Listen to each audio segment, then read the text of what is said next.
I walked past the abandoned playground on my way home, the rusted swings creaking ever so slightly in the breeze.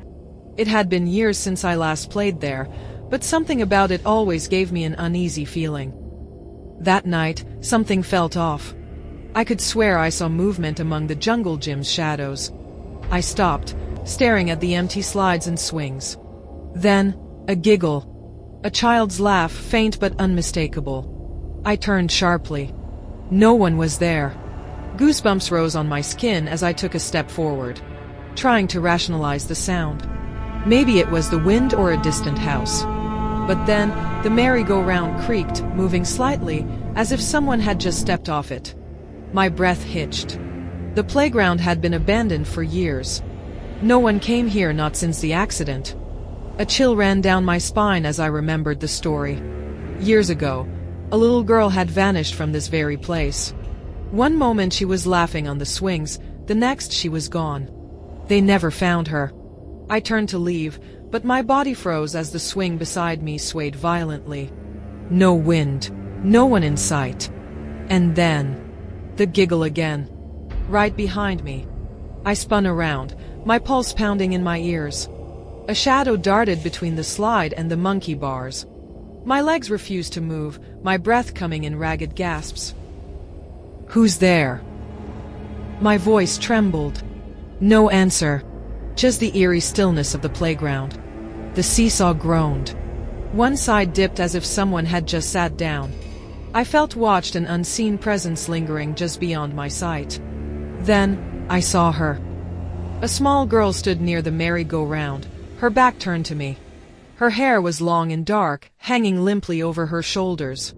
She wore a white dress, stained with something dark. Her bare feet were caked with dirt. "Are you lost?" I asked, my voice barely above a whisper. She didn't move, didn't turn, just stood there, unmoving. A sudden gust of wind made the swings rattle, and when I blinked, she was gone. My chest tightened. My instinct screamed at me to run, but my legs felt heavy. I took one hesitant step backward. And the laughter returned, now surrounding me, echoing from every corner of the playground. A flickering streetlight buzzed to life, casting long shadows across the sand. In those shifting shapes, I saw movement. Dozens of small figures lurking just beyond the light's reach. Then, the girl's voice. Soft. Hollow. "Come play with us." I ran. The laughter turned into shrieks as I bolted down the street, not daring to look back. My lungs burned, my heart hammering in terror. I didn't stop until I reached my house, slamming the door behind me. Silence.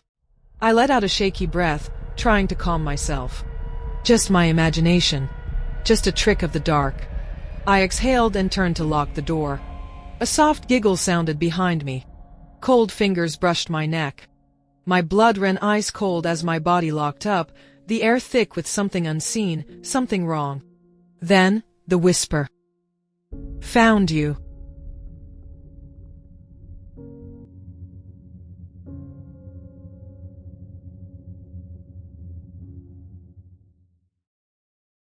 The jungle was alive at night, not with the sounds of creatures, but something else, something wrong.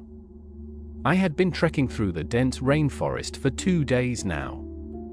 Our expedition was supposed to last a week, but after losing my map and radio during a sudden downpour, I had been left alone, separated from the others.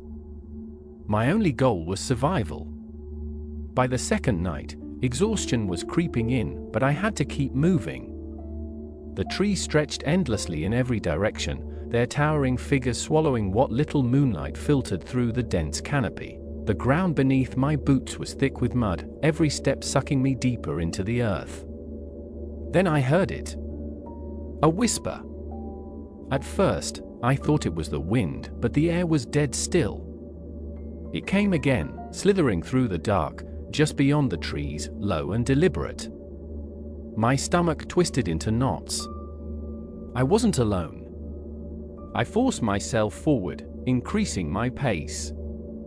My breath was ragged, my skin slick with sweat. The whispering didn't stop, it followed. The jungle, once a symphony of distant animal calls, had gone silent. A flicker of movement caught my eye. I turned my head sharply, but nothing was there. Just endless trees and shadows shifting in the dim glow of my flashlight. Then the whisper came from behind me. I spun around, heart hammering in my ribs, but saw nothing. My breath came in short gasps. I had to keep moving. I had to get out of this place. Another hour passed. The whispering had grown closer. It never stopped, never faltered.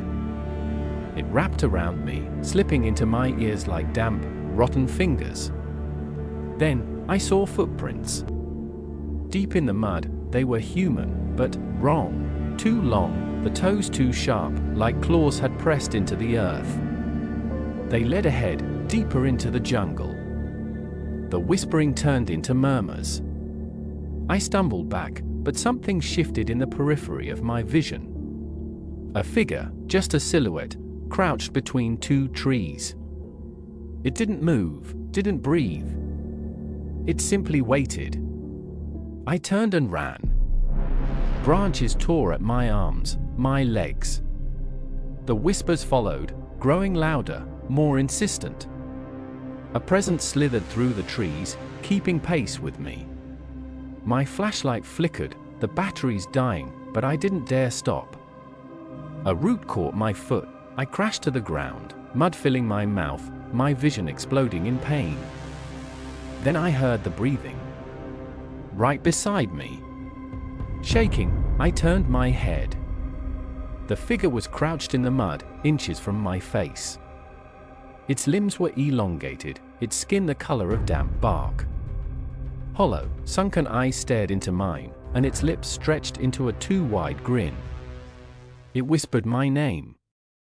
I screamed, scrambling back, pushing myself onto my feet. The figure didn't move, only watched as I ran, my mind filled with nothing but blind terror. I ran until my lungs burned, until my legs were too weak to carry me further. I don't know how long I collapsed there, panting and shaking. The whispers had stopped, but I knew better.